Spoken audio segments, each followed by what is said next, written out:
More than 300 people attended the VOW Plus partner event held in Haythorpe Park in the Cotswolds. As well as hearing an uplifting report on VOW's current financial figures and an insightful facilities management talk, the event's expo displayed a wide variety of products and new services.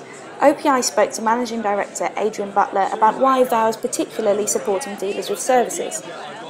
Over the last 2 years, probably 18 months, 2 years or so, there's a huge amount of feedback from our most loyal partners that actually product and selling products is vitally important, because obviously that's where they make their money, but the selling of services really sort of folds into two bits. One, you can actually make money out of value-add services. Two, it depends actually what the reseller wants to do. It's a really useful tool to lock consumers in and encourage loyalty. So there's two sort of elements. Yes, you can make money out of services, but actually it improves that tighter grip that dealers have got on their consumers, so they don't want to go elsewhere.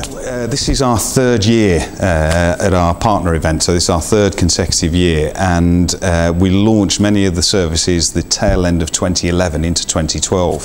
So it's taken a bit of time on some services, but the whole idea of it is have that toolkit, and it's not for everybody. So people will dip in and dip out, but we're starting to get traction now on certain services where people are finding it easier to sell. So once they've sold one or two, then they get the sales force to really drive the services forward. So things like, it's probably the shredding and the water coolers and the where there's a product and a service that actually is not that complicated, where there's a partner.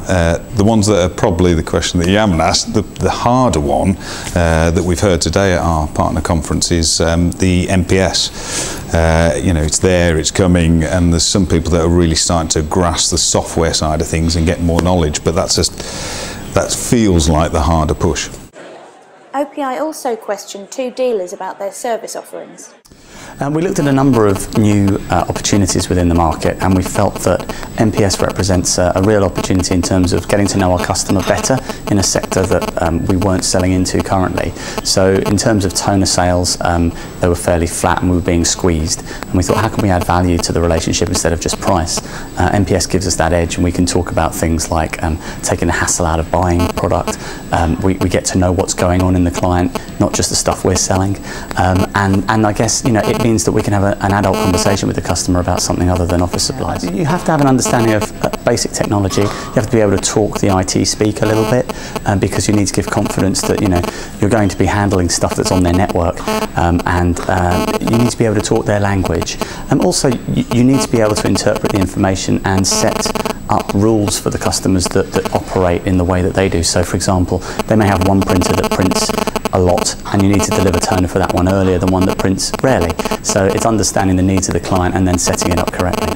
It's no surprise to anybody that the office products traditional world is shrinking, so we need to look for other categories and services that are going to build our relationship with our customer and build the profitability of the customer and the revenue streams.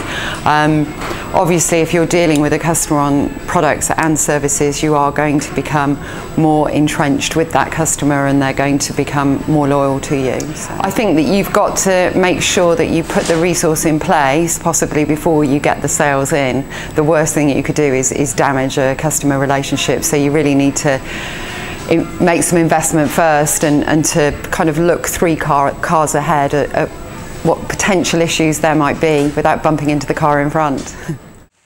For more on emerging products and services, look out for the March issue of OPI.